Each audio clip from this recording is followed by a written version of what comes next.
சபரிமலை ஐயப்பன் கோவில்ல நடக்கிற மகர ஜோதி விழாவோட மிக முக்கியமான அம்சமான திருவாபரண ஊர்வலம் பத்தி உங்களுக்கு தெரியுமா? இது வெறும் சடங்கு மட்டும் இல்ல, பல நூற்றாண்டுகளா பின்பற்றப்படுற ஒரு புனிதமான மரபாகும். திருவாபரணங்கள் அப்படிங்கிறது ஐயப்பனோட வளர்ப்பு தந்தையான பந்தல மன்னர் ராஜசேகர பாண்டியனால ஐயப்பனுக்காக செய்யப்பட்ட தங்க ஆபரணங்கள்.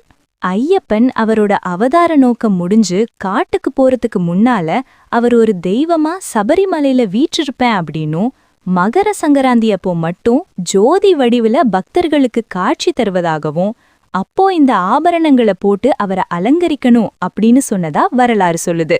கதைய முழுசா சொல்றதுக்கு முன்னால உங்களுக்கு ஐயப்பனோட முழு கதையையும் தெரிஞ்சுக்கணும்னா இந்த வீடியோக்கு கீழே அந்த வீடியோவை ஆட் பண்ணிருக்கேன். வேணும்னா போய் பார்த்துட்டு பிடிச்சிருந்தா லைக் பண்ணுங்க.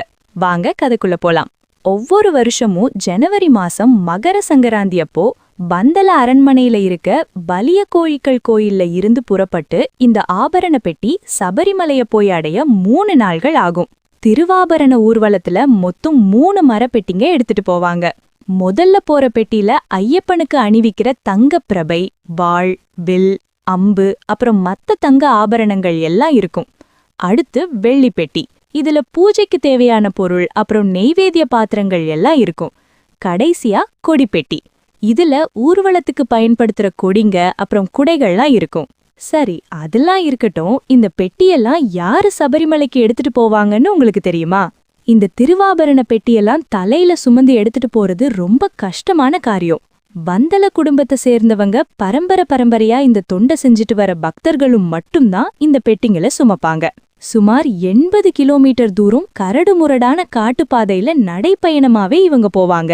இந்த ஊர்வலத்துல ஒரு மிக முக்கியமான உண்மையான நிகழ்வு ஒண்ணு நடக்கும்.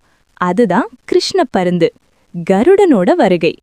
ஆமா, பந்தலத்திலிருந்து ஊர்வலமா கிளம்புனதுல இருந்து சபரிமலை சன்னிதானத்தை அடையிற வர ஆகாயத்துல ஒரு கிருஷ்ண பருந்து வட்டமிட்டுக்கிட்டே வரும். இது ஐயப்பனே கருடன் வடிவுல வந்து ஆபரணங்களுக்கு பாதுகாப்பு கொடுக்கறதா பக்தர்களால நம்பப்படுது.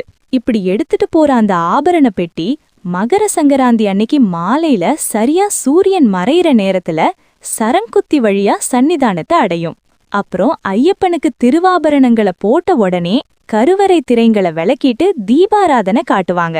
சரியா இது நடக்கிற அப்போ சபரிமலை கோவில் மேல வானத்துல கருடர் வட்டம் அடிக்கிறது வாடிக்கையா இருந்தாலும் அது வியப்பின் உச்சம்.